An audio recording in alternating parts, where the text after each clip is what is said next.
18 ዓመት ያልሞላችሁ ቤተሰቦቻችን ይህንን ትረካ እንዳታዳምጡት። የማሊው ዲፕሎማት። ይሄ ክለብ ብዙ የሰማሁለትና መንገድ ዳር በመሆኑ ሁል ጊዜ የማየው ቢሆንም እንደ አጋጣሚ ሆኖ ከዚህ በፊት ሰርቼበትም ሆነ ተዝናንቼበት አላውቅም። ታምታም ክለብ ይባላል። በቅሎ ቤት አካባቢ ግሎባል ሆቴል ስር ይገኛል። ከሌሊቱ 6 ሰዓት ተኩል አካባቢ ሴኔጋላዊቷ የራኪ ጓደኛ ደውላ ራኪን እዚህ ክለብ ቀጠረቻት። ራኪ ዜጋ ከሆነች ሴት ጋር ቀጠሮ ካላት የሌዝቦ ቢዝነስ ልትሰራ እንደሆነ ከልምድ አውቃለሁ። ዛሬ ደግሞ አብረን ካልሄድን ብላ ሙዘዝ አለችብኝ። በእርግጥ ስራ ሳይኖረን ሲቀር አንዳንድ ጊዜ ጭሰት እንወጣለን። በምንም መልኩ ግን ከወንድ ጋር አናድርም። ገላችንን ተጣጥበን ወንድ የሚባል ቆሻሻ እንዳይነካን ተጠንቅቀን ቀሽጥቀን እናሳልፋለን። እንደዚህ አይነት ቀን ሲያጋጥመን የሴቶች ቀን ብለን እንጠራዋለን። ከሴተኛ ዳሪነት ወጥተን እንደ ሌላው ሰው ሁሉ በራሳችን መንገድ የምንዝናናበት ምሽት ነው። በእንደዚህ አይነት ምሽቶች የምንሰማቸው ሙዚቃዎች ከሌላው ጊዜ ይበልጥ ስሜት ይሰጡናል። የስራችን ጸባይ ሆኖ አንዳንድ ጊዜ መዝናናት ራሱ ስራ ይሆንብንና ሙዚቃ ማጣጣም እስኪያቅተን ድረስ ስሜት የምናጣበት አጋጣሚ አለ። ጓደኛሞች ተሰብስበን ከምንሰራበት ቦታ ራቅ ብለን እንደዚህ አብረን ጭሰት ስንወጣ ግን የምር ዘና እንላለን። ከወንዶች ዓለም የጸዳች ምሽት እንዴት ውብ እንደሆነች ማን ባወቀልን። ዛሬ ታምታም የመጣሁትም ለዚሁ ነው። እኔ ራኪና ሴኔጋላዊቷ ጥሎብኝ ስሟ ይያዝልኝም ሶስታችን ሆነን ነው ዛሬ የምንጫጫሰው። ይህ ሴኔጋላዊት ከራኪ ጋር በቢዝነስ ጓደኝነታቸው በርክቷል። ቅናት ነገር ቆንጠጥ አደረገኝ። በፊት የሥራ ግንኙነት ብቻ ነበር የነበራቸው። አሁን ግን ከዚያ ከፍ ያለ ነገር እየጠረጠርኩ ነው። ታምታም ክለብን በብዛት የአፍሪካ ዲፕሎማቶች ያዘወትሩታል። ዲጄ ዲክ ወደ ኮዚ ክለብ ከመዛወሩ በፊት እዚህ ቤት ለአንድ ወር ሰርቷል። አንድ ቀን ለምን ከዚህ ቤት ቶሎ ለቀክ ስንለው የአፍሪካ ዲፕሎማቶችን ስልጣን ቶሎ ቶሎ እንዲለቁ ለማስተማር ነው ብሎ አስቆናል። ታምታም እግረኛ ጠጭ የሚገባበት ቤት አይመስልም። የመኪናው ሰልፍ ህንፃውን አልፎ ማዶ ደርሷል። የመኪናው ጥራትና ብዛት ሲታይ በኩለ ሌሊት ግሎባል ሆቴል የሚካሄድ የሰርግ ስነ ስርዓት ያለን የሚመስለው። ትንሽ መቆንጨት እንደጀመርን አንዳንድ ኮድ ሶስቶችን በቤቱ ውስጥ ማስተዋል ጀመርኩ። ኮድ ሶስቶችን ገና ሳያቸውን የምለያቸው ጥሎብኝ አልወዳቸውም። ጨዋ መስለው በእንጀራዬ ስለገቡ ሳይሆን የሆኑ ራሳቸውን የሚዋሹ ፍጥረቶች አድርጌን የማስባቸው። የሰሞኑ አዲሱ ፋሽን ደግሞ ኮድ ሶስት ሆኖ በየሆቴሉ ቢዝነስ መስራት ሆኗል። ኮድ ሶስቶች የቤት ልጆች የሚባሉ አይነት ሆነው በአሪፍ የመዲናችን ክለቦች ውስጥ ኢንትራንስ ከፍለው እንደተቀጠረ ሰው ለመጠጣትና ለመዝናናት የመጡ መስለው የሚሸራሞጡ ናቸው። ዋና ዓላማቸው ሀብታም መስለው የታዩቸውን ወንዶች መጥበስና ከእነሱ ጋር ቢዝነስ መስራት ነው። ብዙውን ጊዜ ኮድ ሶስቶች ቀን ወይ ተማሪዎች ናቸው ወይ የቢሮ ሰራተኛ ናቸው። ማታ ግን ደህና ሰው መስለው ወንዶችን ያጠምዳሉ። ወንዶች ከሴተኛ ዳሪ ጋር ማደር ይቀፋል ይላሉ። ከእነዚህ ኮድ ሶስቶች ጋር ሲያድሩ ግን ከሴተኛ ዳሪ ጋር እንዳደሩ ስለማያውቁ ይደሰታሉ። ኮንዶም ለመጠቀም እንኳን አያስቡም። በእነሱ ቤት ድንግል የቤት ልጅ ጠብሰው ሞተዋል። ሰዓቴን ተመለከትኩ። ከሌሊቱ 9 ሰዓት ይላል። በክለቡ ውስጥ ከገባን 2 ሰዓት ቢሆነንም እስካሁን ከአፍሪካ ሙዚቃዎች አንድ ሙዚቃ አልሰማንም። የማሊው ድምፃዊ አሊፋር ካቶሬ፣ ሌላ ደግሞ ሴቷ ኦማ ሳንጋሬ፣ ሙዚቃቸውን የምንወድላቸው ሴኔጋሎች ሳሊፍ ኬታይ፣ ዩሱኑዱርና የስማኤሎ፣ የኮንጎ አዊሊ ሎንጎማ፣ የደቡብ አፍሪካዋ ጎበዟ ድምፃዊት ሻካሻካ፣ ማርታ ሻጋሪ እምቢ ብላ ከአረበኛ ወደ አማርኛ የተረጎመችው የአልጄሪያው ካሊድ፣ እዲ የሚለው አረበኛ ዘፈን፣ የደቡብ አፍሪካ የሬጌ ዘፋኝ ላኪ ዱቤ፣ አይቮሪ ኮስታዊው አልፋ ቡሩንዲ፣ ሁሉንም ነፍሳችን እስኪወጣ ጨፈርንባቸው። እድሜ ለጓደኛዬ ዲጄ ዲክ ሙዚቃን ማጣጣም አስተምሮኛል። የአፍሪካ ዘፈኖች እንደሚወድ ስለሚያውቅ አሪፍ ኮሌክሽኖችን ይሰጠኛል። ስማቸውንና ታሪካቸውን ይነግረኛል። በእንግሊዘኛ የተጻፉ የአፍሪካ ሙዚቃ ላይ ያተኮሩ መጽሔቶችን ያመጣልኛል። እኔ ከሌለው እንኳን እስኪ ይህንን ለዚያች የተማረች ሴተኛ ዳሪ ስጧት ብሎ ያስቀምጥልኛል። እሱ እነዚህ መጽሔቶች የሚያገኘው በእንግሊዘኛው ኤፍኤም የራሱ ሬዲዮ ፕሮግራም ስላለው ነው። ደግሞ ብዙዎቹ ዘፋኞች ለአፍሪካ ህብረት ስብሰባ ምናምን እዚህ ሀገር ሲመጡ እሱ ነው ጠብር ግፍ ብሎ የሚያስተናግዳቸው። ዲጄ ዲክ እንደነገረኝ ከሆነ እነዚህ የአፍሪካ ዘፋኞች ሌላ የአፍሪካ ሀገር ሲሄዱ ሴኩሪቲ ተመድቦላቸው ሰው በፊርማ እንዳያጨናንቃቸው ስለሚፈሩ ብዙም ከሆቴላቸው ሳይወጡ ነው ቀኑን የሚያሳልፉት።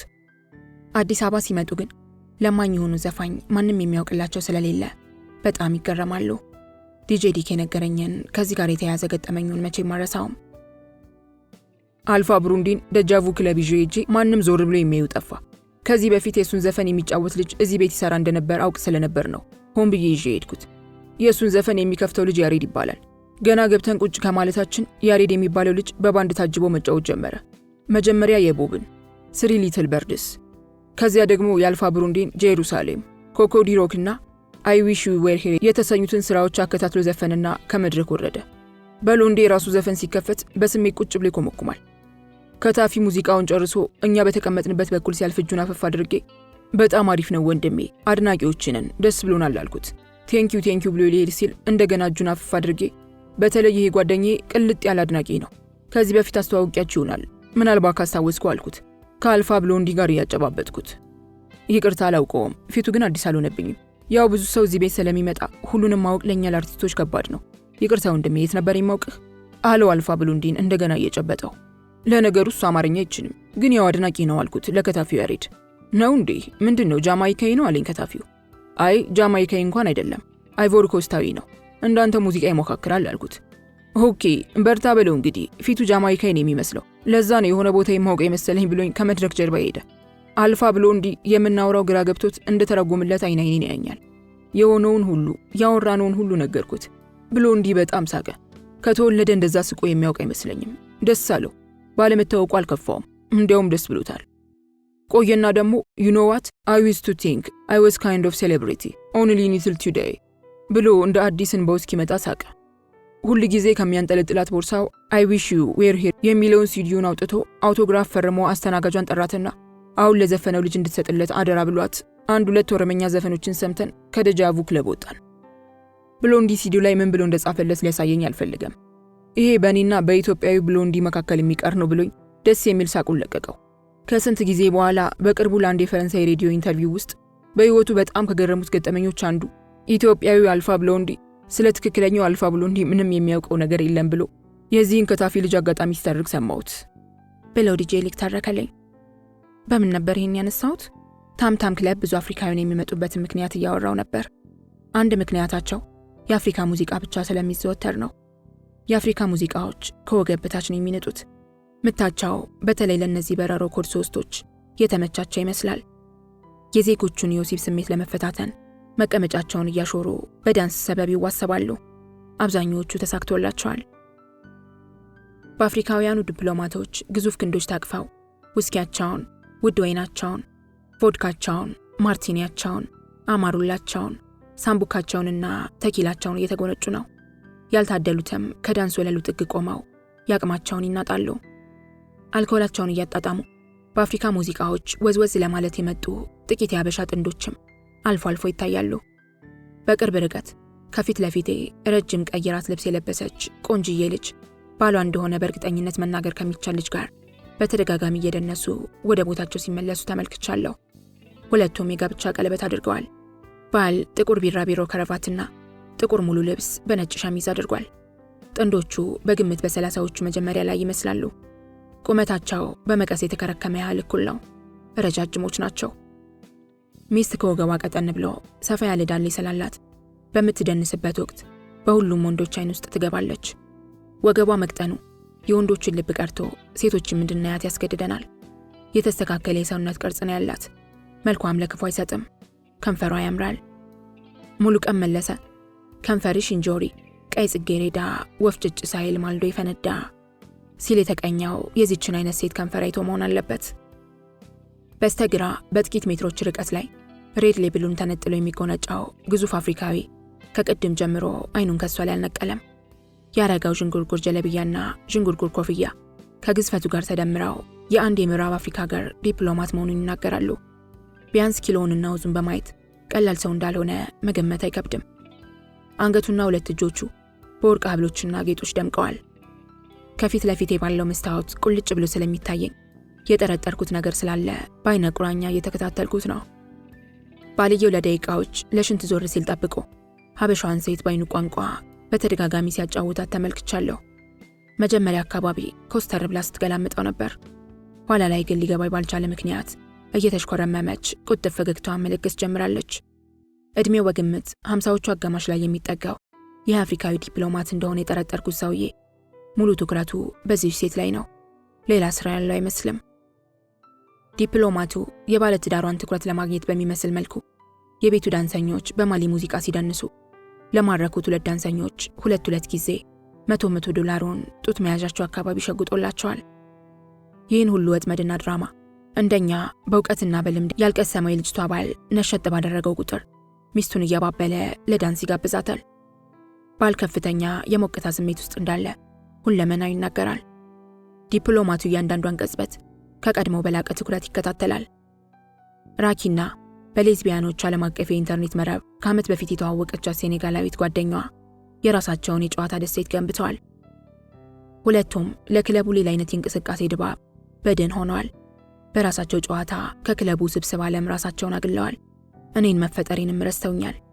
ራኪ አንዳንድ ጊዜ ብቻ እንግሊዘኛ ቃል ሲጠፋባት ምን ነበር እንኳን የሚባለው በእንግሊዘኛ እያለች ትጠይቀኛለች እንጂ ጨዋታቸውን እንድቀላቀል ብዙም ፍላጎት አላሳዩኝም። እንደገና ዲፕሎማቱ በማሊ ሙዚቃ ከሚደንሱት የክለቡ ዳንሰኞች ላንዷ $100 ሸጎጠላትና ወደ ቦታው ተመለሰ። አሁን ደግሞ የሀበሻው ሚስታይን በዲፕሎማቱ ላይ እንዳረፈ ተመለከትኩ። ካጠገቤ ባንኮኒ ተደግፈው እንደኔ ትዕይንቱን የሚከታተሉት 2 ኮድ 3ቶች በመጠጥ የታጀበ ጨዋታ ከጆሮዬ ደረሰ። ይህ ጮማው የማሊ ዲፕሎማት ማል ላይ ወጥመዱን እንደዘረጋ እያየሽው ነው? ያግዳንግዱ ደግሞ ማሊ መሆኑን እንዴት አወቅሽ? ማክዳን አውጥቷታል። እሷ ናት የነገረችኝ። ማሊ ኤምባሲ ውስጥ ነው የሚሰራው እና ማል ላይ ነው የሻፈደው። እዚያ ጋር ቀይ ረጅም ቀሚስ ከለበሰችው ሴት ጋር። እንዴ እሷ እኮ ከባሏ ጋር ነው የመጣችው። አብደሻል? እኔ ሳሎን ያበድኩት ሰውየው ነው። ከባሏ ጋር እንደሆነች እያወቀ እኮ ነው የሚጠቅሳት። አጠገቧ ያለው ወንድ ባሏ መሆኑ ግልጽ ነው። መቼም አያውቅም አይባልም። አንቺ ግን ምን አይተሽ ነው? ቆይ የምታወሪው እውነት አይመስለኝም። አይ ቲጂ ዝናውን ባትሰሚ ነው። ረጅም 8 ቁጥር ወገብና ሰፋ ያለ ዳሌ ያላት ሴት ካየ ለምን ገዳም የገባች መነኩሴ አትሆንም? አይለቃትም። ለማየት ያብቃሽ። ዛሬ የሆነ ጉድ ያሳየናል። ማክዳንም ከዚህ በፊት እዚሁ ግሎባል ለ2 ሳምንት ተከራይቶ ያስቀመጣት ለዛ ነው። ላንቺ አይነቷ ሲምቢሮ ሴት ቦታ የለውም አትቀላውጭ እያልሽ ነው? ኦፍ ኮርስ ያው አንቺ ለቢዝነሱ አዲስ ስለሆንሽ እንጂ ዌስት አፍሪካዎች የሚወዱት ገዘፍ ብላ ወፈር ያለች ሴት ነው። በተለይ ለነሱ ትልቁ ቁም ነገር መቀመጫ ነው።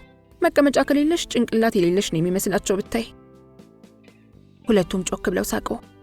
የኮድ 3ቶቹን ወግ በንቃት እያዳመጥ ትዕይንቱን በትኩረት መከታተሉን ቀጥያለሁ። ሌላም ተመልካች ያለው ፊልም በመሆኑ ዘና ብያለሁ። ባሏ የስልኩን ጥሪ ተከትሎ ወደ ውጭ ተጣደፈ። በዚህ ጭው ባለ ሌሊት የሚደውልለት ማን ነው? ለነገሩ ያለበትን ሁኔታ ባያውቅ ነው እንጂ ለሽንት እንኳን ባልተነሳ ነበር።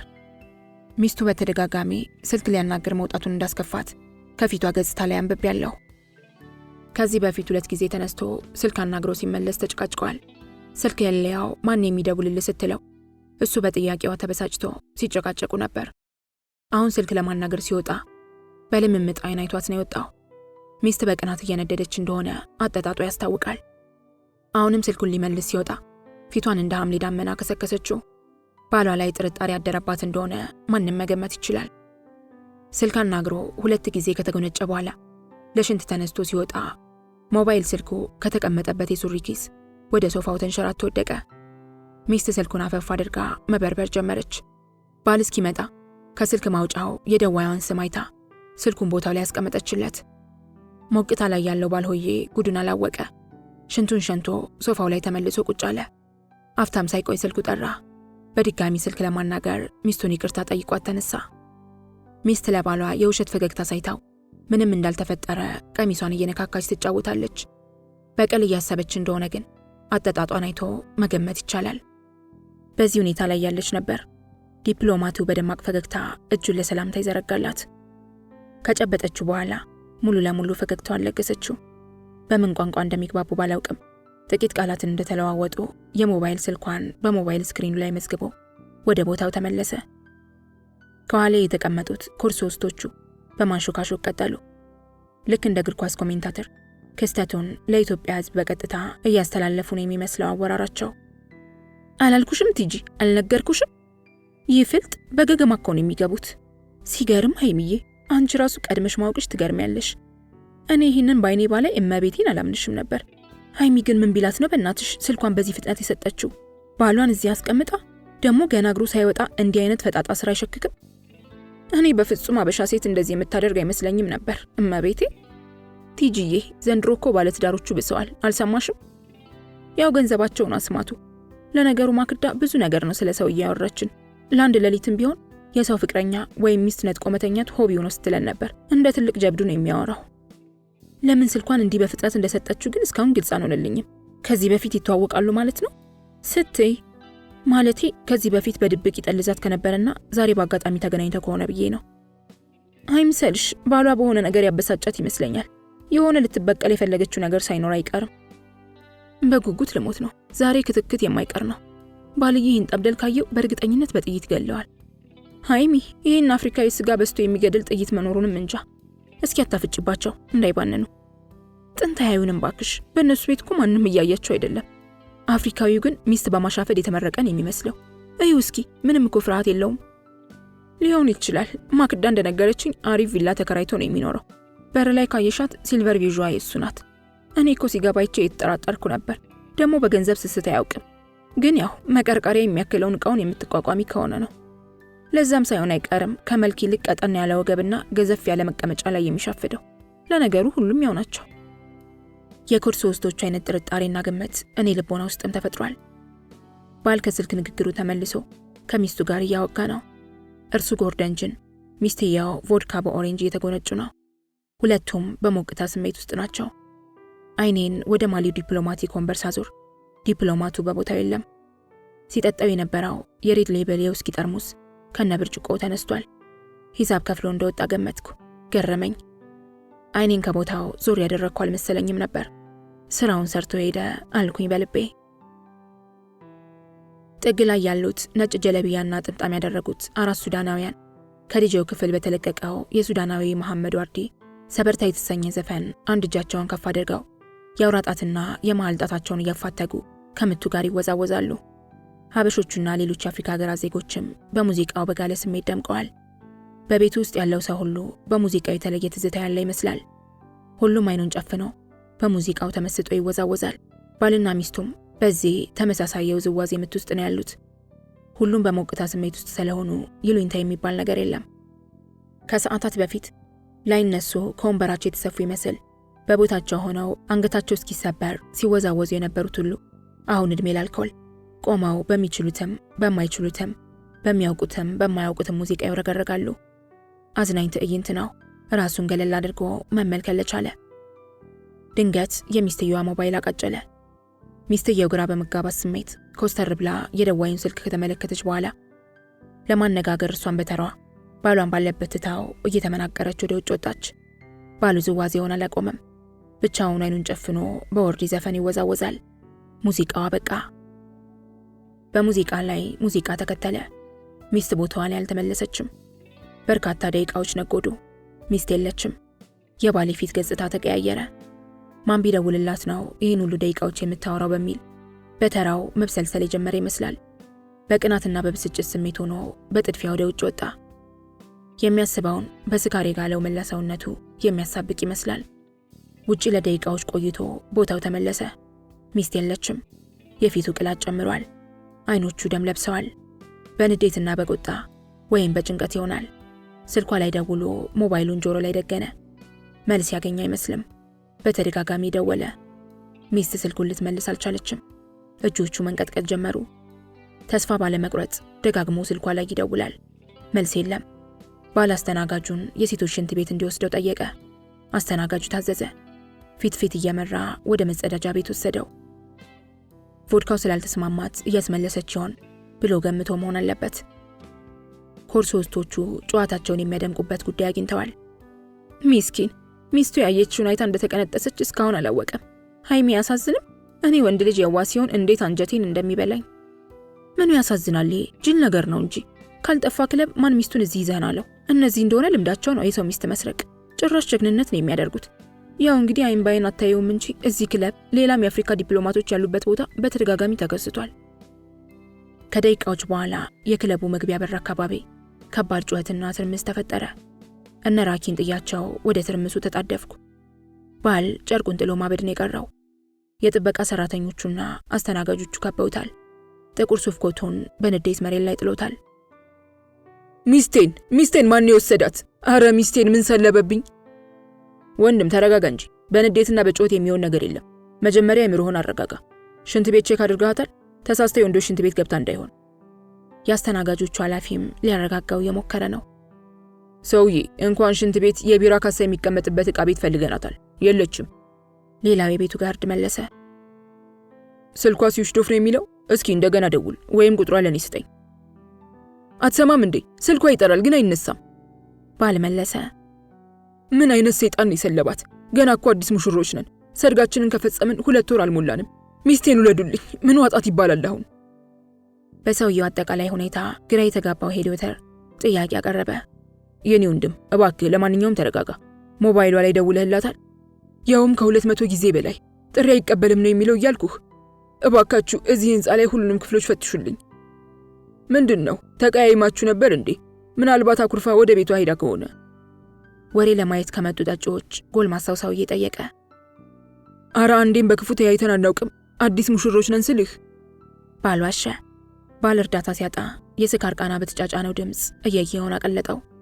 የጥበቃ ሰራተኛው ጣልቃ ገባ። የኔ ወንድም የ5 ዓመት ህፃን እኮ አይደለችም በየክፍሉ በባትሪ ብርሃን የምንፈልጋት። ቆይ ምን አይነት ልብስ ነበር የለበሰችው? መልኳን ግለጽልኝ፣ ምን ትመስላለች? ቀይ ረጅም ናት፣ በጣም ቆንጆ ናት። አሁን እኮ አብረን ነበርን። ያያት ሰው የለም። ረጅም ቀይ የራት ልብስ ለብሳ ነበር። በጣም ቆንጆ ናት፣ ቀይ ቆንጆ። በጣም ቆንጆ ናት ሲል አንዳንዶቻችን አፋችንን አፍነን ሳቅን። ሚስኪን አይተናት አላረ በጣም ሼፒ ናት። አሪፍ ዲነር ድሬስ ነው የለበሰችው አለች ኮድ 3 የምትመስል ልጅ። የጥበቃ ሰራተኛው ለረጅም ጊዜ ያህል የረሳውን ጉዳይ ያስታወሰ ያህል ገጽታው ተለዋወጠ። እንዴ ቆይ ነጭ ረጅም የራት ልብስ የለበሰችው ናት እንዴ? ባለየው ጉጉት ባፈነው ድምፅ አዎ አለ። ጥቁር የሚያብለጨልጭ ቦርሳ ይዛ ነበር? አዎ። ስልክ ልታወራ ወጥታ ነበር? አዎ እሷ ናት። የት ናት? ልክ ነህ፣ እሷ ናት። አይታታል? ባል በጉጉት ጠየቀ። ኦ ታዲያ እኮ እሷ ሄደ የለ እንዴ? አለ ጥርጣሬ ባዘለ ድምፅ። ሲዲ ታርጋ ከተጻፈበት ፔዦ መኪና ውስጥ ስትገባ ይቻታለሁ። ከዲፕሎማቱ ሰውዬ ጋር እየተሳሳቁ ነው የሄዱት። አብሯቸው አልነበረም እንዴ ሰውየው? ምን? ባል ጮኸ። ደግሞ መኪና ውስጥ እየተሳሳሙ ቆይተው እኮ ነው የተንቀሳቀሱት። 2 ደቂቃ እኮ አይሞላም። ወደ አብዮት መስመር ነው የነዳው። እንዴ አሁን እኮ ነው። ብትሮጡሉ ትደርስበታለህ ጌታው። ባል በማመንና ባለማመን ዓለም ውስጥ በድንጋጤ ሆኖ ስካሩ ሲተን ይታያል። ከገጽታው ከድንጋጤውና ከአፍረት ስሜቱ መሬት ተሰንጥቃ እንድትወጣው የተመኘ ይመስላል። ያ ሁሉ የስካር ስሜት ከመቅጽበት ተነነ።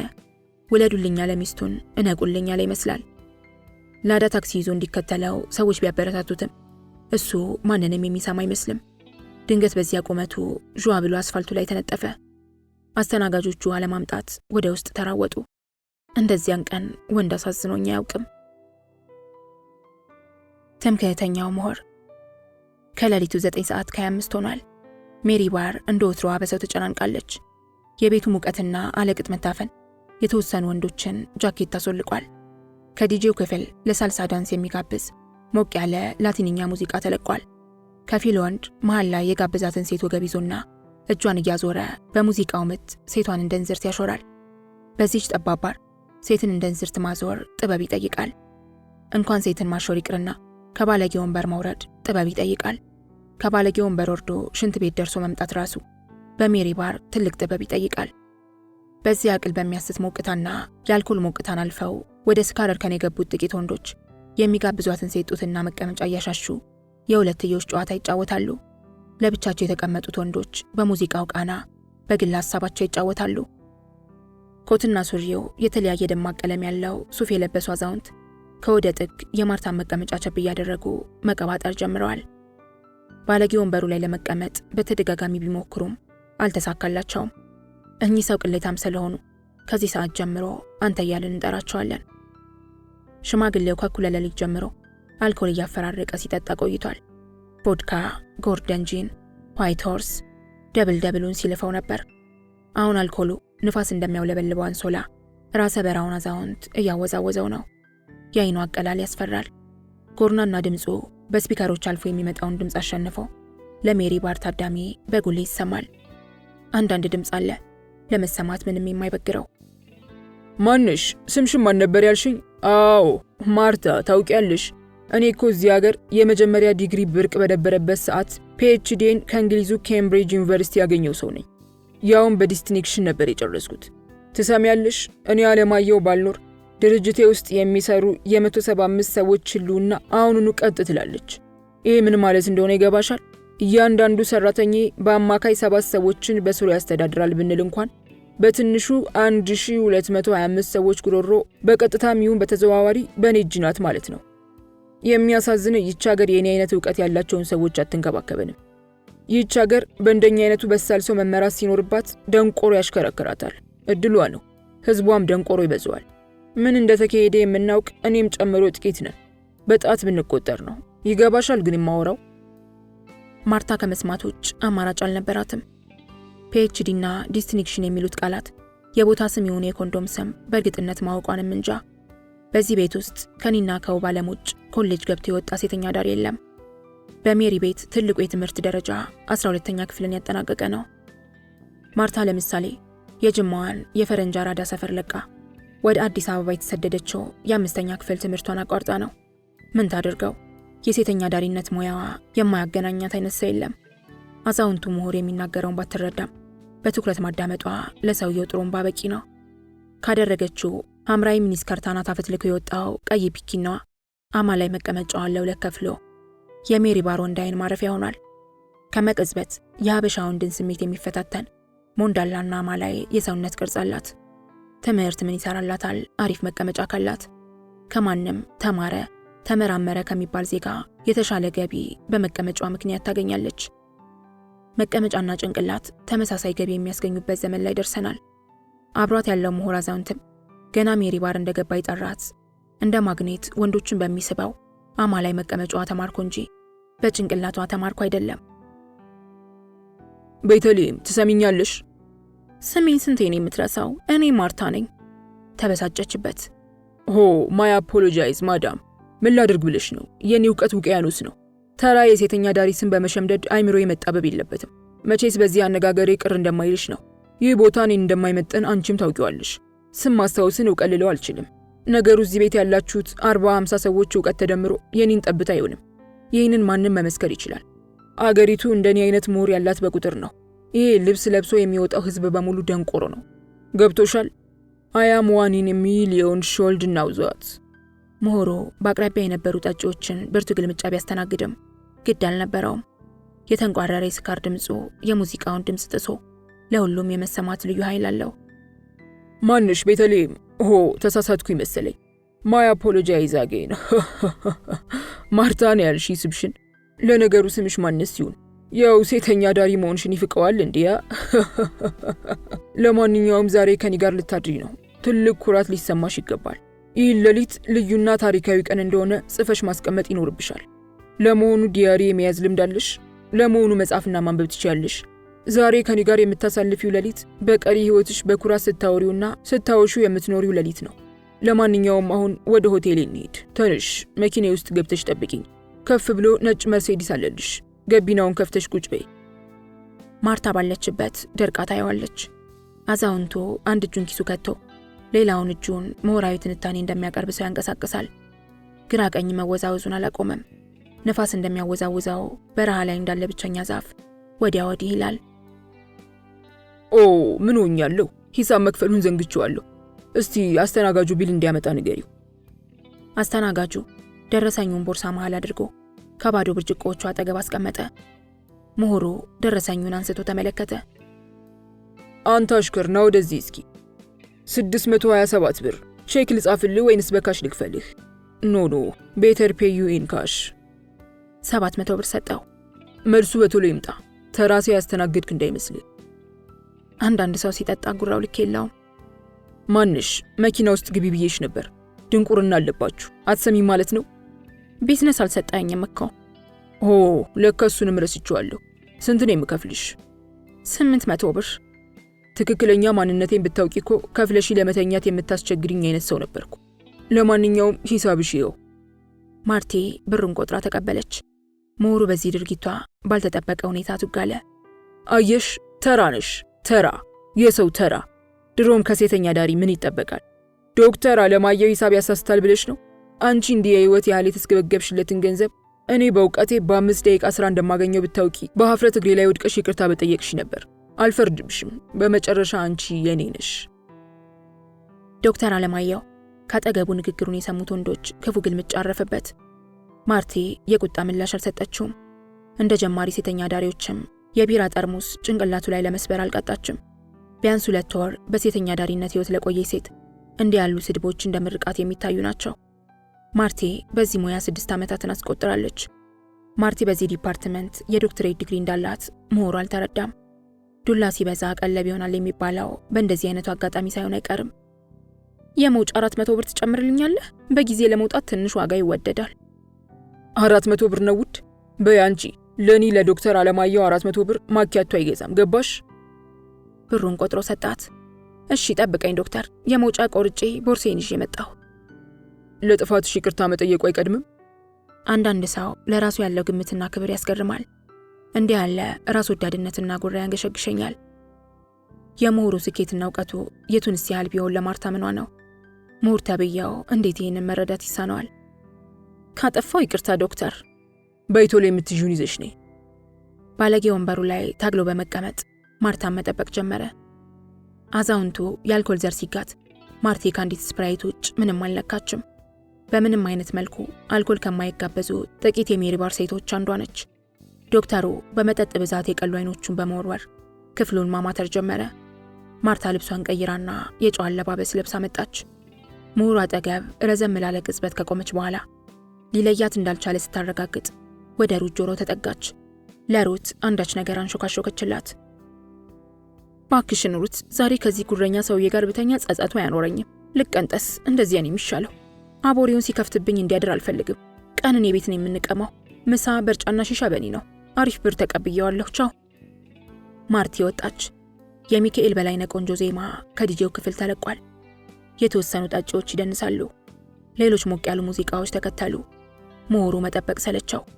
ማን አስተናጋጅ? ያቺ ቤተልሔም የሚሏትን ልጅ ፍጠኝ ይበላት። ቦርሳ ይዛ ለመምጣት እንዴት ይህን ያህል ጊዜ ፈጅባታል? ደንቆሮ። ጌታዬ፣ ቤተልሔም የምትባል ልጅ እዚህ ቤት የለችም። ምን ይላል ይሄ? አሁን ከኔ ጋር ቁጭ ብላ ያያሃትን ሴት ትረሳታለህ? አንተ መሃይም። ጌታዬ፣ ማርታ ማለት ሆኖ አብሮ የነበረችው ማርታ ነበረች። ዋቴቨር፣ የተሰወረች። የምሁሩን እያንዳንዷን ድርጊት ሲከታተሉ የነበሩት ወንዶችና የማርቲ ጓደኞች በሳቅ ተንከተከቱ። በተለይ ሩት፣ ኤልሳና ቴሪ ወይንም ትርሲት ሳቃቸውን መቆጣጠር ተስኗቸዋል። አስተናጋጁ ቢያውቅም እንዳላወቀ ሆኖ ቆይ እስቲ ውስጥ ልንገርልዎ ብሎ ተንቀሳቀሰ። 2፣ 3፣ 4 ዘፈን ከዲጄው ክፍል ተለቀቀ። አሁን የምሁሩ ትዕግስት ተሟጧል። ባንኮኒው አጠገብ ወዳሉት 2 አስተናጋጆች አመራ። ይቺ ማርታ የምትሏት ሴታችሁ ቦርሳ ይዤ ልምጣ ብላ እንደገባች ወደኔ ያልተመለሰችም። ወይ ጥሯት፣ ካልሆነም ገንዘቤን ትመልስልኝ። ግዙፉ የቤቱ ቦዲጋርድ በንዴት ቱግ ብሏል። አንተ ሰውዬ ምን ነክቷል? አጠገብህ ረዘም ላለ ጊዜ ቆይታ አይደለም እንዲወጣችሁ? ምሁሩ ግራ በተጋባ ስሜት የቤቱ ቦዲጋርድ ላይ ያፈጠጠበት። ምን አልክ አንተ? እኔን ነው እንደዚህ ደፍሬ የምታናግረው? አታውቀኝም ማለት ነው? ዶክተር አለማየሁን ሳታውቅ ነው እዚህ ሀገር መታወቂያ አውጥተህ የምትኖረው? ይቺ በደንቆሮ የምትመራ ሀገር። ዶክተር ባክህን ችግር ውስጥ ራስህ አትክተት። የምትላት ሴት አብራ ነበረች። ስትወጣ ተሰናብታን ይወጣችሁ። ስለ የትኛዋ ማርታን የምታወራኝ? የኔዋ ማርታ ሐምራዊ ሚኒስከርትን ያደረገችው። ጥራልኝ የምልህ ይቺ ማርታ ነው። አስተናጋጁ ሰከን ብሎ መናገር ጀመረ። እዚህ ቤት አንድ ማርታን ያለችው። ማርታ ያልከውን አይነት ልብስ አድርጋ ነበር፣ ግን ቦርሳ ይዛ ልብሷን ቀይራ ረዘም ላለ ጊዜ ከፊት ለፊት ቆማን የወጣችው። ፊቷን እንዴት መለየት ያቅታል ነው? ወይንስ ስታይ የነበረው ቀይ ቢኪኒዋንና ሐምራዊ ሚኒስከርቷን ብቻ ነበር? ዶክተር ሆነ እንዴት እሷን ማየት ይሳናል? ከጥቂት ደቂቃዎች በፊት ዶክተሩን አንቱ ብሎ ሲጠራ የነበረው አስተናጋጅ አሁን በንቀት አንተ እያለ ነው የሚጠራው። ምሁሩ እሳት ለበሰ። ደም ስሮቹ በጠይም ፊቱ ላይ ተገታተሩ። ትሰማኛለህ? እንዳንተ ያለ መሃይም እንደዚህ ሊያሾፍብኝ አይችልም። 1200 ብሬን የማትመልሱልኝ ከሆነ ነገ የዚህ ባር ባለቤትም ሆነ ማርታ ለሚደርስባቸው እንግልት ተጠያቂ አይደለሁም። ጋርዱ ሳቋ መለጠው። የምሁሩ ጠይም ፊት በብስጭት ቀላ። መላ የሜሪ ባር ታዳሚ ንትርኩን በሙሉ ትኩረት እየተከታተለ ነው። የዲጄው ክፍል ሙዚቃ ውዝግቡን ተከትሎ ተዘግቷል። ከሌላ አቅጣጫ የሰማይ ስባሪ የሚያክለው ሌላ የቤቱ ጋርድ ወደ ምሁሩ በብስጭት ተጠጋ። ከመነሻው አንስቶ በሞሮ ድርጊት እንደተበሳጨ ሁለመና ያሳብቃል። ሰውዬ ልታስፈራራን አትሞክር። በአንድ ጥፊ ከመሬት ጋር እንዳላመሳስል። በደረሰብህ ነገር እጅግ ልታፍር ይገባል። በቃ ለዛሬው ተገንትረሃል። ከዚህ የበለጠ ውርደት ከፈለክ ጆሮህን አንጠልጥዬ እንደ ጅራፍ አጮህልሃለሁ። ካልሆነ ግን የቤቱን ሰላም አትበጥብጥ። ማርታን ነገ በጊዜ መተህ ማነጋገር ትችላለህ። ተግባባን? ጋርዱ ሞሮን ከነኮቱና ከረቫቱ አንገቱን በአንድ እጁ አንጠልጥሎት ነበር የሚያወራው። የውርደት የሀፍረትና የፍርሃት ስሜቱ የሞሮን ስካር ድራሽ አባቱን አጠፋበት። ነገሩ በእናንተ አልፈርድም። ይቺ በደንቆሮ የምትመራ አገር። ለማንኛውም ነገ ማንነቴን አሳያታለሁ። ይቺ ሾካካ ሴተኛ ዳሪ በገዛ ገንዘቤ ታዋርደኝ። ካጠፋው ይቅርታ አለው አንጠልጥሎት ለነበረው ጋርድ። ሞሮ የውርደት ማቁን እንደተከናነበ ሜሪ ባርን ለቆ ወደ ነጭ መርሴዲሱ ፈንደድ እያለ ተራመደ። መኪናው ጋር እስኪደርስ ድረስ የሜሪ ባር ሴተኛ ዳሪዎች እየተቀባበሉ ሲያስካኩበት ይሰማው ነበር። በነጋታው ምሽት ማርቲ ፔሬድ ላይ ስለነበረች አልገባችም። እንኳንም አልገባች። እኛ የሰማነውን ዜና ብትሰማ ማዘኑ አይቀርም ነበር። ባለነጭ መርሴዲሱ ሞር ትላንት ከሜሪ ባር ወደ ሆቴሉ እየነዳ ሳለ ከባህር ዳር ጫት ይዞ ይገባ ከነበረ አይሱዙ ጋር ተላትሞ ሕይወቱ ማለፉን በአካባቢው ስኳር ድንች የሚሸጡ ልጆች ነገሩን። ዋለልኝ። የትላንት አዳሬ ለኔም ገርሞኛል። የባሮች የፐቦችና የአስራሽ ምቼው የባህል ምሽት ቤቶች መናኸሪያ በሆነችው ቺቺኒያ ውስጥ ነበርኩ። የሞባይል ስክሪኔ ከሌሊቱ 9:30 ይላል። በዚህ ውድቅት ሌሊት አብዛኛዎቹ የአዲስ አበባ የምሽት መዝናኛ ስፍራዎች ጭው ያለ እንቅልፍ ውስጥ ናቸው። እንደ ቺቺኒያ ሌሊቱን የምታስነጋ የአዲስ አበባ ሰፈር ዳትሰን ሰፈር ብቻ ትመስለኛለች። አሁን ልክ እንደ ዳትሰን ሰፈር ሁሉ መስቀል ፍላወርም የሌሊት እንግዶቿን በመጠጥ ሞቅ ባለ ጨዋታና በቆንጃጅቷ ውብ ገላ ሐሴትን እየለገሰች ለማንጋት ብትታትርም እምብዛም አይሳካላትም። ቶሎ እንቅልፍ ይጥላታል። ፊቷን ወደ ፀሐይ አቅጣጫ ዙራ ሞቃት ብርድ ልብስ ውስጥ በመግባት እንቅልፏን ትለጥጣለች።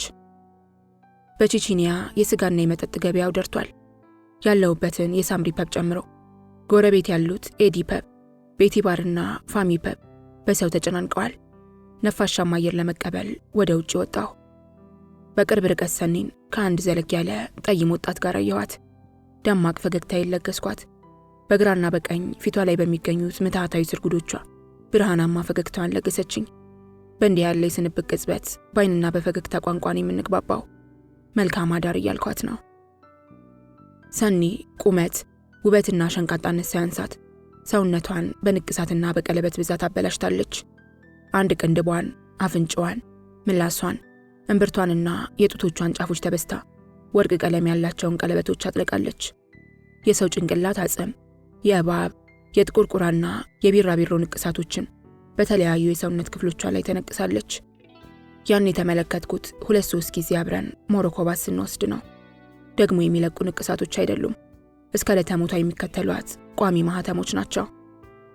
የሆነ የምትከተለው ሴጣናዊ አምልኮ እንዳለ ጠረጥራለሁ። ንቅሳት የምታበዛው ለመቆንጀት እንደሆነ በተደጋጋሚ ልታስረዳይ ብትሞክርም አልተዋጠለኝም። ሰኒና ወገቧን ያቀፋት ወጣት ኮንትራት ታክሲ ውስጥ ሊገቡ ሲሉ የግር አልባው ለማኝ ያችን ነው ድምፅ ገታቸው። ከኋላቸው ስለነበርኩ ለማኙ ምን እንደሚላቸው እየተከታተልኩ ነበር። አቸኑ ሁሌም እንደሚያደርገው የሌሊቱን ቆር ለመቋቋም በርካታ አረቄ እንደተጋዘ የድምፁ ቅላጼ ያሳብቃል። አባቱ እስኪ ብር ልቀቂብኝ። ወጣቱ ምንም ምጽዋት ሳይሰጠው ሰኒን እንዳቀፈ ወደ ታክሲው አመራ። አቸኑ ከመቅጽበት እሳት ለበሰ። ሁል ጊዜ ነው እንደዚህ የሚሆነው። ሰው ሳይመጸውተው እንዳላየ ሆኖ ለማለፍ ሲሞክር ክፉ ይናገራል። አቸኖ ሰኒን ያቀፈውን ወጣት ምን ሊለው እንደሚችል እየጠበቅኩ ነበር። ትሰማኛለህ ወንድሜ፣ አንተ እንደዚህ በሰላም አየር የሴት ወገብ እንድታቅፍ እኮ ነው እኔ ባድመ ላይ በሻዕቢያ ፈንጂ 2 እግሮቼን ያጣሁት። ተጸይፈኝ ነው ዞረህ እንኳን ልታየኝ አልፈለግከው አለው። አቸኖ ምጽዋት ሲጠይቅ ለመላው ቺቺኒያ በሚሰማ አስገምጋሚ ድምፅ እያንባረቀ ስለሆነ ያስፈራል። ወጣቱ ግራ በመጋባት ስሜት ፊቱን አዙሮ አቸኖን ተመለከተው። እንደደነገጠ ያስታውቃል። ድፍን 10 ብር አውጥቶ እየተርበተበተ ከሰጠው በኋላ የሰኒን ወገብ ማቀፍ ፈርቶ እጇን ብቻ ይዟት ወደ ታክሲው ተጣደፈ። ያቸኖ ንግግር አጥንት ድረስ የሚዘልቅ ነው። እዚያው ሳምሪ ፐብ ውስጥ ከዲጄው ክፍል ከሚለቀቀው ሙዚቃና ከግል ሐሳቦቼ ጋር ስጫወት ድንገት ሞባይል ያቃጨለ። ሮዚ ድብርት ሊገለኝ ነው። 2 ጓደኞቻችን ቢዝነስ ወጥተዋል። ለምን ብቅ አትይም? ጓደኛዬ ፌቨን ነበረች። የሞባይሌን ስክሪን ተመለከትኩ። ሰዓቱ 10 ሰዓት አካባቢ ይላል። ፌቨን ወደምትሰራበት ማኪ ሃውስ በእግር ለመድረስ ጥቂት ደቂቃዎች ቢፈጅብኝም የማኪ ቪላ ከዋና የቺቺኒ አስፋልት በርከት ያሉ ሜትሮችን ወደ ውስጥ ስለሚያስጉዝ ኮንትራት ታክሲ ይዤ ወደ ፌቨን ነጎድኩ። የታክሲ ደንበኛዬን በደወልኩለት ቅጽበት ደረሰልኝ። ከማኪ ሃውስ በራፍ ላይ ጥቁር ሰማያዊ በነጭ ቀለም የተለበጠ መርሴዲስ ቤንዝ፣ ቀይ ሬንጅ ሮቨር እና ብራማ ቀለም ያለው ቶዮታ መኪኖች በቅርብ ርቀት ተደርድረዋል። ባለ ታክሲውን ተሰናብቼ ወደ ቅጥር ግቢው ስዘልቅም ጥቂት የማይባሉ ሽንጣም ቅንጡና ዘመነኛ መኪኖችን ተመለከትኩ። የመኪኖቹ ውበትና ዲዛይን በራሱ ያስጎመጃል። መኪና በፍቅር ነው የምወደው። ገና ሳያቸው ወክክ የሚያደርጉኝ ጥቂት መኪኖች አሉ። አንዳንዴ ሳስበው ከሰውና ከመኪና ይበልጥ ማንን ትወጃለሽ ቢሉኝ መኪና የምል ይመስለኛል። በተለይ ከወንድና ከመኪና በእርግጠኝነት መኪና ይበልጥብኛል። መኪና ካሰቡት ቦታ ያደርሳል። ወንዴት ያደርሳል። መኪና ረጅም ርቀት ይጓዛል። ወንድ በጣም ሄደ ከተባለ አልጋ ድረስ ነው። ተሳሳትኩ። ሀብታም እንቅልፍ የለውም የሚለውን አባባል እውነት ከሚያደርጉልኝ ቤቶች አንዱ ይህ የማኪ ቪላ ነው። አሁን እኮ ሊነጋ ተቃርቧል። ቆነጃጅትን ለመሸመትና ውስኪ ለመራጨት ዲታው ጎህ እስኪቀድ የሚሰለፍበት ቤት ነው። ቪላው ስም አልባ ነው። ደጃፉም ላይ የሆነ በቪላው ውስጥ የማኪ ሃውስ የሚሰጠውን አገልግሎት የሚገልጽ ምንም አይነት ጽሑፍ የለም። በጥቆማ የሚጠጣበት ቤት ነው። ቤቱን የሚያውቁት ጥቂት ዲታዎች ለወዳጆቻቸው እየነገሩ ነው። ቪላው በርካታ ደንበኞችን ያፈራው። ማኪ ዲያስፖራ ናት። ከ15 ዓመታት በላይ ኔዘርላንድ ኖራለች። ያው አንድ ቤት ብዙ ያለመቆየት አባዜ ተጠናውቶኝ እንጂ የማኪን የውበትና ወሲባዊ ብቃት ምዘና ባሪፍ ውጤት አልፌና በብቃት ማረጋገጫ አግኝቼ ከዚህ በፊት በዚህ ቪላ ውስጥ ለአንድ ወር ያህል ሰርቻለሁ። ወንዱን ቀርቶ የትኛዋንም ሴት በምታታዊ ውበታቸው በቅናት የሚያንጨረጭሩና ምራቅ የሚያስውጡ የተመረጡ ቆነጃጅት ብቻ የሚገኙበት ቤት ነው። ሰማይ ዝቅ ምድር ከፍ ብትል አጫጭርና የሰውነት ቅርጻቸው የተበላሹ ሴቶችን በማኪ ሃውስ ማግኘት አይቻልም። ወርቅ በሳት እንደሚፈተነው ሁሉ አንዲት ሴት በማኪ ጥልቅ ውበትና የወሲብ እውቀት ተመዝና ስታልፍ ብቻ ነው በቪላው ውስጥ እንድትሰራ የሚፈቀድላት። ያሁኑን አላውቅም እንጂ ከጥቂት ወራት በፊት በማኪ ሃውስ የምንሰራው 12 ሴቶች ነበርን። ወደ ውስጥ ዘለኩ። ፌቨን አልዋሸችኝም። ከሷ ውጭ ያሉት 5 ሴቶች 5 የተለያየ ወንበር ላይ ተራርቀው በተቀመጡ 5 ወንዶች እየተጋበዙ ነው። ሴቶቹ ቮድካ በኦሬንጅ፣ ማርቲኒ፣ አማሩላ፣ የደቡብ አፍሪካ ወይንና ሻምፓኝ እየተጎነጩ ነው። ወንዶቹ ብራንዲ፣ ኮኛክ፣ ጎርደን ጂን፣ ብሉ ሌብልና ሬድ ሌብል በመለኪያ ይዘዋል።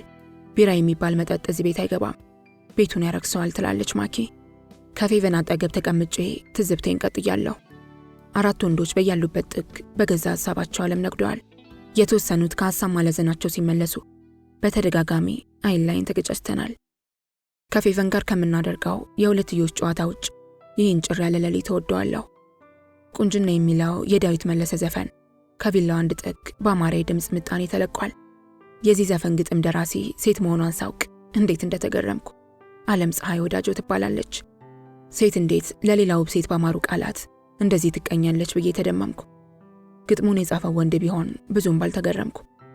አልተፈጠረም ሰው የለሽም ማምሳያ፣ የውበት መለኪያ የውበት ማሰሪያ፣ በሰፈሩ ሁሉ የሚያማምር ሞልቶ፣ የውበትሽ ግርማ የሚታየው ጎልቶ፣ ቢፈጠር ርቀት ከሰማይ ሰማይ፣ እመጣ ነበር አይንሽን እንዳይ፣ ጨረቃም አትውጣ ፀሐይም ትጥለቅ፣ ጥርስሽ ለአገር በቂ የሚያንጸባርቅ፣ ኮከቦች ከላይሽ ከበው ያወራሉ፣ ውበትሽ ማርኳቸው ዙሪያሽን ያያሉ። ከፌቨን ጋር የጀመርኩት ጨዋታ ሞቅ ሳይል በርቀት ጥግ ላይ የተቀመጠ ጎልማሳ በምልክት ጠራኝ። እድሜው በ50ዎቹ መጀመሪያ ላይ ነው። ራሰ በራ እንደመሆኑ የምሁር ገጽታ ይታይበታል። ወንድ ልጅ በምልክት ጠርቶ የሚሄድ ውርደት ስለሚመስለኝ ጥሪውን ችላ ብዬው ከራሴ ጋር መጫወቴን ቀጠልኩ። እንደ ተሳሳተ ገባው መሰለኝ። ወንበር ስቦ ካጠገቤ ተቀመጠ። በብርጭቆው ውስጥ ጥቂት ብላክ ሌብል ይታያል። ሊወጣ እንደሆነ ገመትኩ።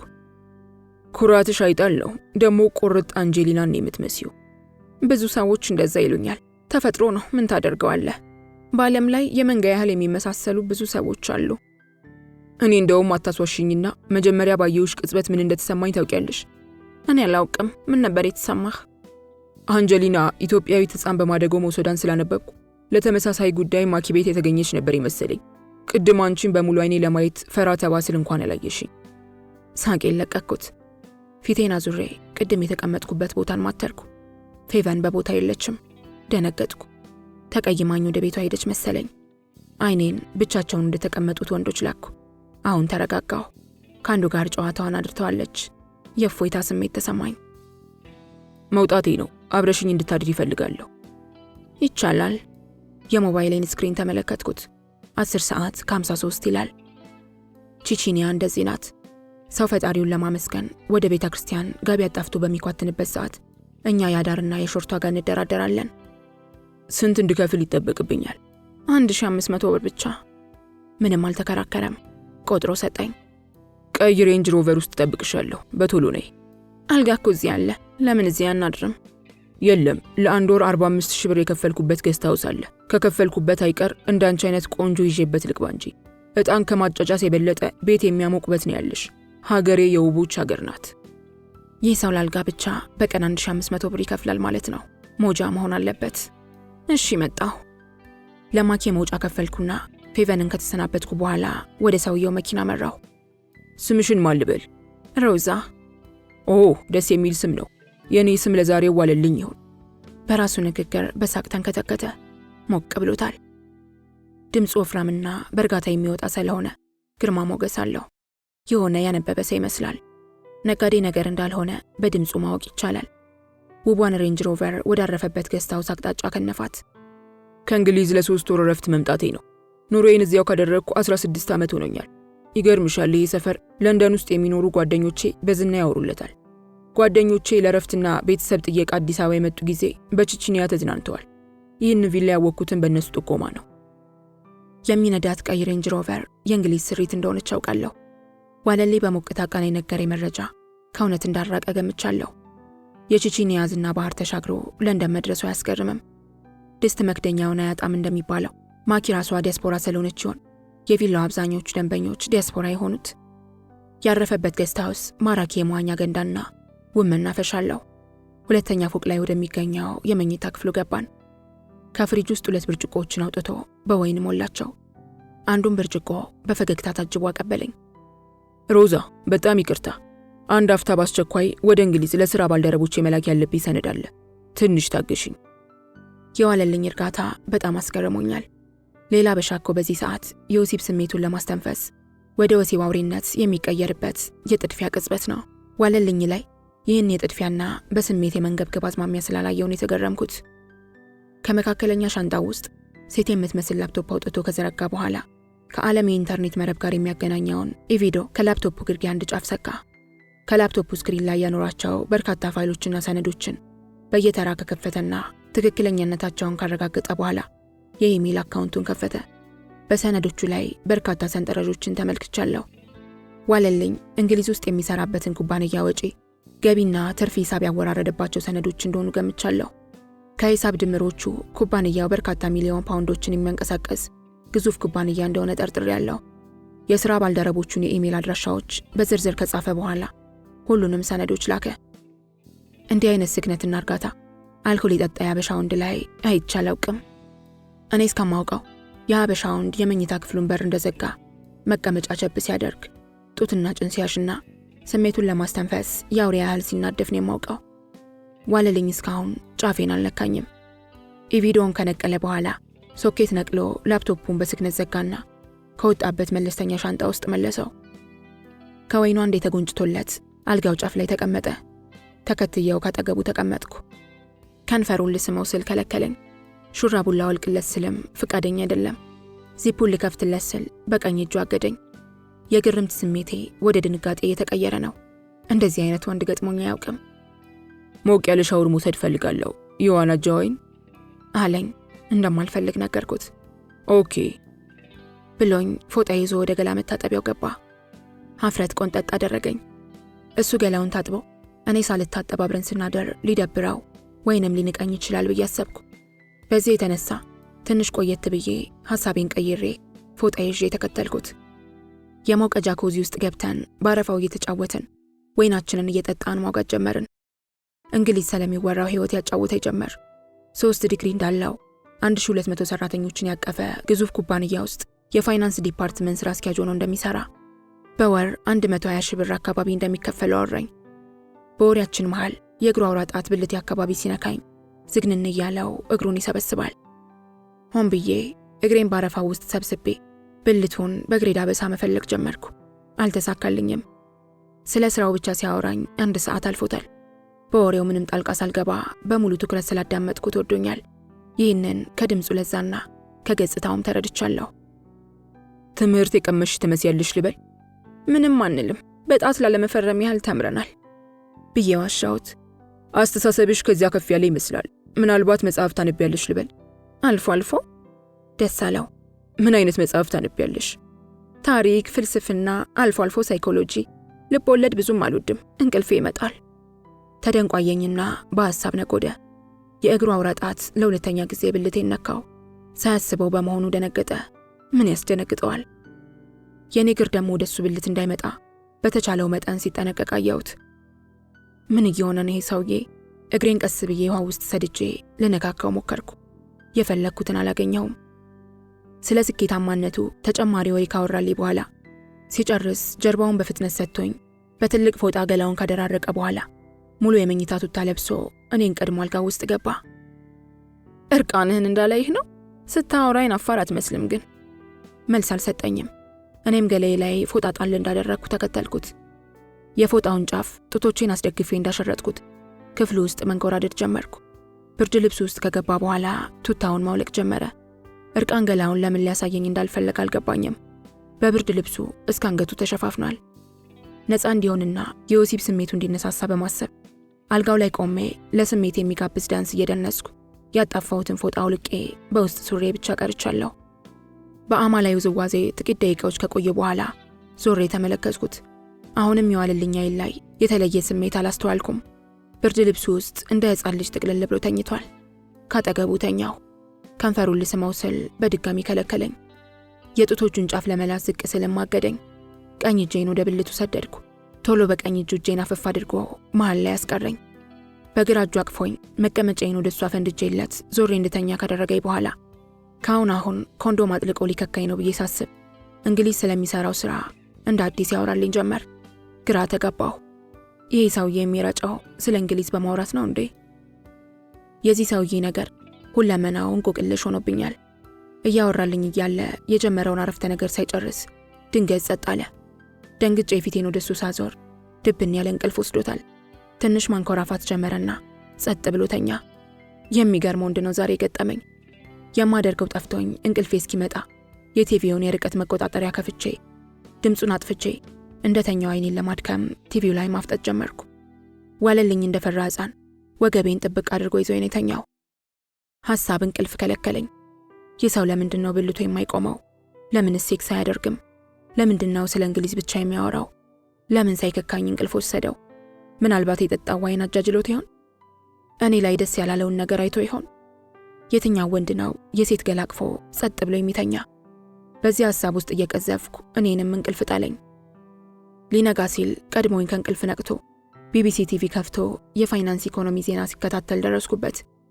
ጠዋት ላይ የሁሉም ወንድ ብልት መቆሙ የማይቀር ስለሆነ በመቀመጬ ሆን ብዬ ተሻሻሁት። ማታ ስላልከካኝ ጠዋትን ልሁን ሊወጣብኝ እንደሚችል ገምቻለሁ። ሞርኒንግ ሮዛ።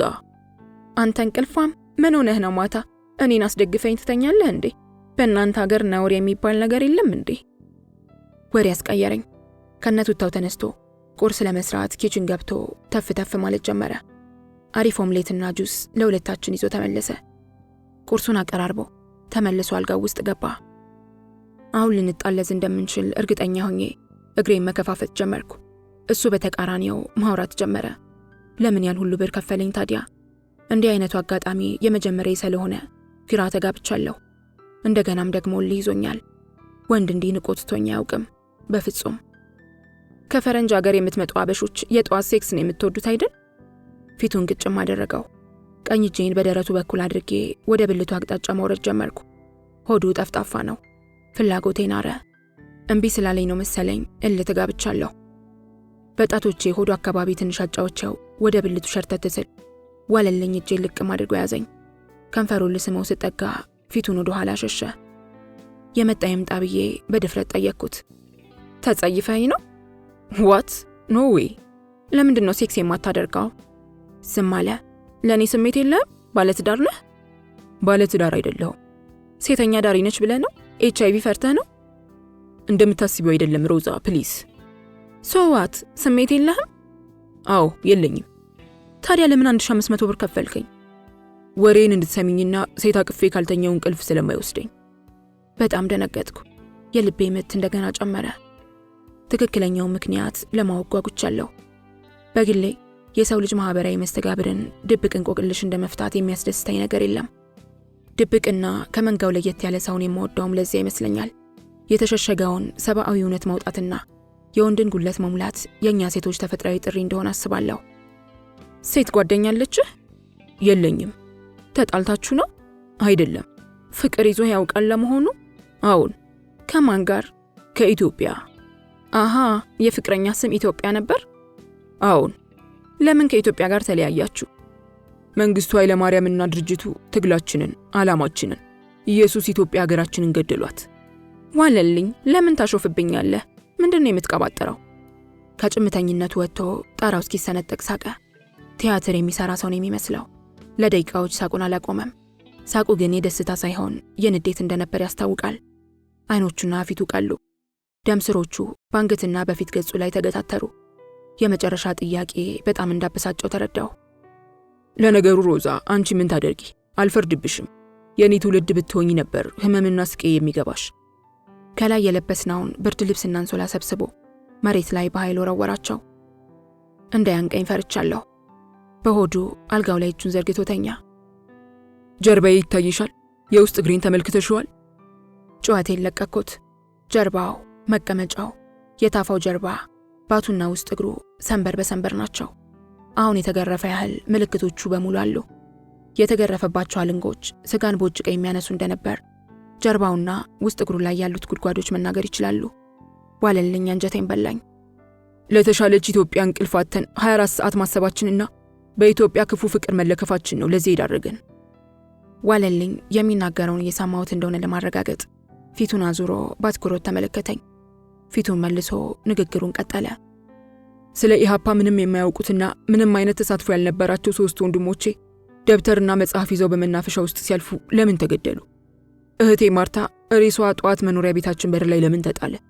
የልብ ጓደኛዬ ሽፈራው ለምን ቤተሰቦቹ የጥይት ክፈሉ ተባሉ? ከነዛ ሁሉ ጓደኞቼ ሲሶዎቹ ለምን ተረሸኑ?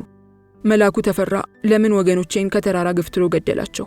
ለምን ወገን አልባ አደረገኝ? ሳላውቀው እንባዬ ቁልቁል ፈሰሰ። አሁን ውል ብሎኝ ባይታወሰኝም እናቴ፣ አምረሬ የምጠላው አባቴ የዚህ ታሪክ ኢሃፓ አንድ አካል እንደሆነ በተደጋጋሚ እንዳጫወተችኝ ትዝ አለኝ። ስለዚያ ዘመን መንፈስና አጠቃላይ ሁኔታ ያሳወቁኝ በተለያየ ጊዜ ያነበብኳቸው የክፍሉ ታደሰ ያ ትውልድ፣ ሌላ ደግሞ የትውልድ እልቂት የሚባል ማን እንደጻፈው የረሳሁት መጽሐፍ ነው። ተራ ፍቅር አልነበረም ከኢትዮጵያ ጋር ያሳለፍኩት። ገዳይ ፍቅር ነበር። ስለ አንድ ኢትዮጵያ፣ ስለ ነጻነት፣ ስለ ፍትህ፣ ስለ እኩልነት በየደቂቃው እንደ ወፈፌ የሚያስለፈልፍ ፍቅር ነበር። ያለማቋረጥ በየቀኑ ለ2 ወራት ያህል ጾም ጸሎት በማይቀረውና ሰንበትን በቤተ ክህነት በሚያሳልፍ የደርግ ሎሌ ተገርፌያለሁ። ከዓመታት እስር በኋላ እንደ ጠላት ካየችኝ ኢትዮጵያ ተሰደድኩ። እንግሊዝ ከገባው በኋላ በተከተሉት ዓመታት ቅዠት ያስቸግረኝ ነበር። ሴት አቅፎ ለመተኛትም የበቃሁት እዚሁ እንግሊዝ ውስጥ ረዥም ጊዜ የፈጀ የሥነ ልቦና ሕክምና ካደረግኩ በኋላ ነው። ወሲብ መፈጸም ግን አልችልም። ለኢትዮጵያ ስል ተኮላሽቻለሁ።